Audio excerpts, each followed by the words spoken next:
Mornings! Good morning, haring araw. Oh, 'di ba? Kung gaano kabagyo sa Pilipinas, ang taas ng sikat ng araw dito. Okay, so today, bibigyan ko naman kayo ng tips ang aking mga friends and relatives na nag-aabang kung paano daw pinapatuyo ang napakadaming sili.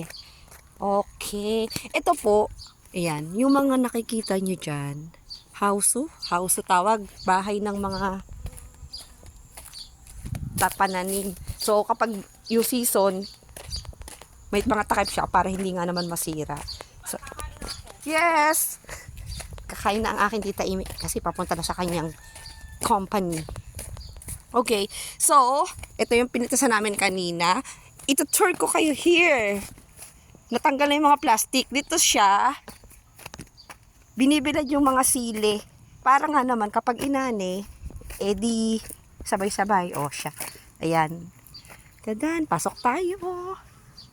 Ang dami yan. Dito namin yan. Dito yan ibibilad yung mga sili. Siyempre, wala pa naman mga people na magbibilad.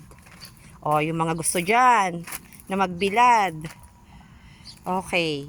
So, eto siya. Ganyan siya kahaba. Tapos, yung pag-grind ng sili naman, yung mga pino, mamaya, itutur ko kayo doon. Okay.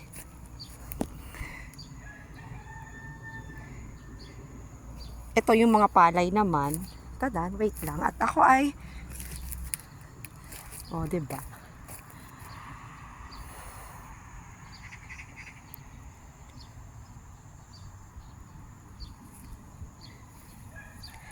Humahagap ako ng energy kasi para mapawisan. Kasi later, maghapon na naman ako sa loob ng bahay kasi super init. Mag-isa lang naman ako dito pag umalis ng aking tita. Oh! Okay, so balik na ako sa aming mansyon. Aming palasyo pala.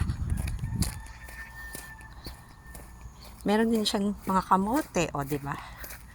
Yan. Yan, wala pa yan tanim. Lalagyan pa yan. So, kung sinong masipag na gustong magtanim. Ang dami. Layo ko na. Hindi ko na kayo pupuntahan. Di na. Masyado na siyang malayo. Maano na.